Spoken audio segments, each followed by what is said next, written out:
قس کی امارت۔ اس لڑائی کے بعد بنو خزا علیہ السلام اور بنو بکر قس بن کلاب سے کنارہ کش ہو گئے، اور ان کو یہ بات معلوم ہو گئی کہ جس طرح اس نے پجاریوں کو گھاٹی سے بے دخل کر دیا ہے، اسی طرح وہ ان کو کعبہ کے انتظام اور مکہ کی امارت سے بے دخل کر دے گا۔ ان کی علیحدگی کے بعد خود قس نے ان پر جارحانہ کارروائی کی اور اب ان سے لڑنے کے لیے پوری طرح تل گیا۔ اس کا بھائی رضا بن ربیہ اپنی قوم قزا علیہ السلام کے ہمراہیوں کے ساتھ اس کی مدد کے لیے جمع رہا۔ اس کے مقابلہ میں خزا علیہ السلام اور بنو بکر لڑنے کے لیے برآمد ہوئے، لڑائی چھڑی اور نہایت شدید ہوئی۔ فریقین کے بے شمار آدمی کام آئے اور تقریباً سب ہی زخمی ہوئے۔ یہ رنگ دیکھ کر فریقین نے عارضی صلح میں اس قرارداد پر سمجھوتا کر لیا کہ وہ اپنے اس مابع النزاع قضیہ کو کسی عرب کے سامنے تصفیہ قطعی کے لیے پیش کر دیں گے۔ چنانچہ انہوں نے اے عمر بن اف بن کعب بن لیس بن بکر بن عبد فاقہ بن کنارہ کو حکم بنایا۔ اس نے یہ فیصلہ کیا کہ کعبہ کی تولیت اور مکہ کی امارت کے لیے خزا علیہ السلام اور بنو بکر کے مقابلہ میں قس زیادہ اہل ہے، اور یہ کہ خزا علیہ السلام اور بنو بکر کے جن جن لوگوں کو قس نے قتل کیا ہے وہ ان کے سروں کو اپنے قدموں کے نیچے رکھ کر ان کو چل دے۔ اس کے برعکس قریش بنو کنانہ اور قزا علیہ السلام کے جن جن لوگوں کو خزا علیہ السلام اور بنو بکر نے قتل کیا ہے اس کی وہ دیت ادا کریں، نیز یہ کہ کعبہ اور مکہ کو وہ قس بن کلاب کے لیے چھوڑ دیں۔ چونکہ اس تصفیہ میں اے عمر بن اف نے خزا علیہ السلام وغیرہ کے سروں کو قس کے پیروں سے کچلوایا تھا، اس وجہ سے اس کا نام شداغ ہو گیا۔ اب قس بلا شرکت غیر کعبہ اور مکہ کا متولی اور رئیس ہوا۔ جہاں جہاں اس کی قوم آباد تھی اس نے ان سب کو وہاں سے پھر مکہ بلوایا، اور اس نے اپنی قوم اور اہل مکہ کی سیادت طلب کی، جسے اس کی خواہش کے مطابق سب نے منظور کر لیا۔ اس طرح کعب بن لوی کی اولاد میں قس پہلا شخص ہے جسے حکومت ملی، اور اس پر اس کی قوم نے دل سے اس کی اطاعت کی۔ اب کعبہ کی حجابت سقائے رفاد ندوہ اور لواقست اس سے متعلق ہو گیا۔ اس طرح مکہ کی تمام شرافت اسے مل گئی۔ اس نے مکہ کو 4 حصوں میں تقسیم کر کے ان کو اپنی قوم قریش کو دے دیا، اور پھر قریش کے ہر خاندان کو علیحدہ علیحدہ مکہ کے ان مکانات میں جن پر ان کا قبضہ ہوا تھا فروکش کر دیا۔ قس کو مجمع کا لقب۔ ان مکانات میں جو درخت اگے تھے چونکہ وہ حرم میں داخل تھے، ان کو کاٹتے ہوئے قریش قس نے قریش کی مدد سے ان کو اپنے ہاتھ سے قتل کر دیا۔ چونکہ اس کی مدد سے قریش کا نظام پایا تکمیل کو پہنچا تھا، اس وجہ سے قریش نے اس کا نام مجمع رکھا اور اس کے اقبال سے فال نیک لینے لگے۔ چنانچہ اب یہ دستور ہو گیا کہ ان کے ہر مرد و عورت کا بیع اسی کے گھر میں ہوتا، اور ہر کام میں اسی کے گھر میں جمع ہو کر وہ مشورہ کرتے۔ کسی غیر قوم سے اگر لڑائی ٹھہرتی تو اس کے لیے اس کے گھر کا کوئی لڑکا جنگی نشان باندھ کر دیتا۔ جب کوئی لڑکی سن بلوغ کو پہنچتی تو اسی کے گھر میں اسے پہلی مرتبہ انگیا پہنائی جاتی، خود قس انگیا قط کر کے پہناتا۔ اس کے بعد اس لڑکی کے گھر والے اسے اپنے ہاں لے جاتے۔ اس طرح قریش اپنے تمام کام زندگی کے ہوں یا موت کے اس کی سعادت، فضل اور شرافت کی وجہ سے مذہبی عقیدے کی طرح اس کے بغیر انجام نہ دیتے۔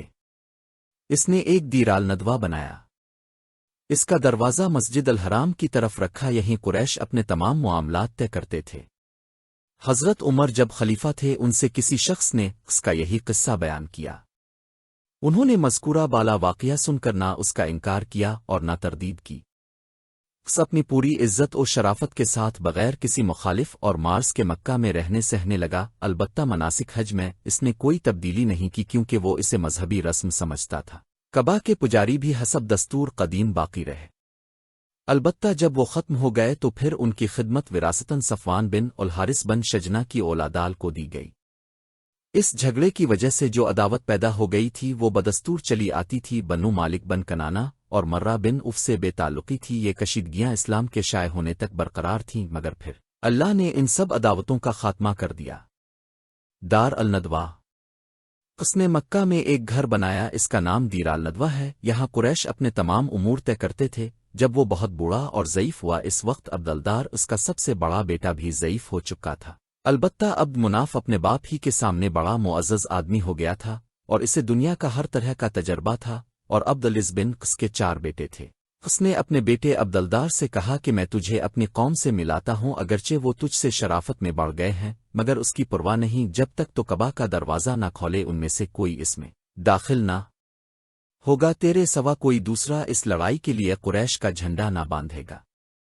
سب تیرے ہی سقائے سے پانی پئیں گے، حج کے زمانہ میں سب تیرے ہاں مہمان ہوں گے، اور تیرے ہی مکان میں قریش اپنے تمام معاملات طے کریں گے۔ اس نے اپنا دیرال ندوہ جہاں قریش تمام معاملات طے کرتے تھے اسے دے دیا، کعبہ کی حجابت، لواق ندوہ سقائے اور رفادے اسی کے متعلق کر دیا۔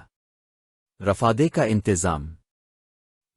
کا انتظام اس طرح ہوتا تھا کہ ہر سال حج کے زمانے میں قریش کچھ مال اپنی آمدنی سے نکال کر قص بن کلاب کو دے دیتے تھے۔ یہ اس سے حاجیوں کے لیے کھانا پکواتا تھا، اور جو حاجی غیر مستطیع ہوتے ان کے پاس زیادہ راہ نہ بچا ہوتا وہ اس کھانے کو کھاتے۔ اس نے یہ چندہ ان پر فرض کر دیا تھا اور کہا تھا، اے قریش، تم اللہ کے ہمسایہ اور اس کے گھر اور حرم والے ہو، جو لوگ باہر سے آئیں وہ اللہ کے مہمان اور بیت اللہ کے زائر ہیں، اس لیے کہ وہ اس بات کے زیادہ مستحق ہیں کہ عزت کے ساتھ ان کی مہمان داری کی جائے۔ تمہیں چاہیے کہ زمانہ حج میں ان کے لیے کھانے اور پینے کا انتظام کر دو۔ انہوں نے قص کا کہا مانا، اور اس کے لیے وہ ہر سال اپنے مال میں سے کچھ حصہ علیحدہ کر کے قص کو دیتے تھے۔ وہ اس سے منی کے قیام کے ایام میں حاجیوں کے لیے کھانا پکواتا۔ یہ دستور اس کی قوم میں تمام عہد جاہلیت میں برابر قائم رہا اور اسلام کے بعد عہد اسلام میں بھی جاری رہا، چنانچہ آج تک جاری ہے۔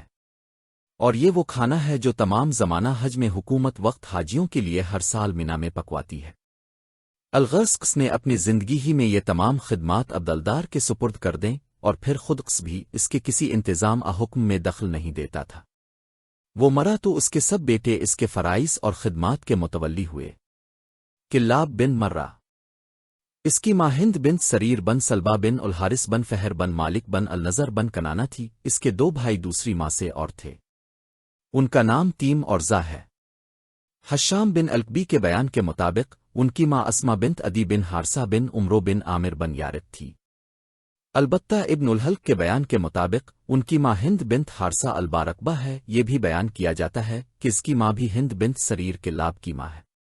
مرہ بن کعب، اس کی ماں وسیع بنت شیبان بن محارب بن فہر بن مالک بن النظر بن کنانہ ہے۔ اس کے حقیقی بھائی عدی اور مس تھے۔ یہ بھی کہا گیا ہے کہ ان سب کی ماں نجسہ ہے، اور یہ بھی کہا گیا ہے کہ مرد اور مس کی ماں نجسہ بنت شیبان بن محارب بن فہر تھی، اور عدی کی ماں وقاش بنت رقیہ بن نائلہ بن کعب بن حرب بن تیم بن سعد بن فہم بن عمرو بن قیس بن ایلن تھی۔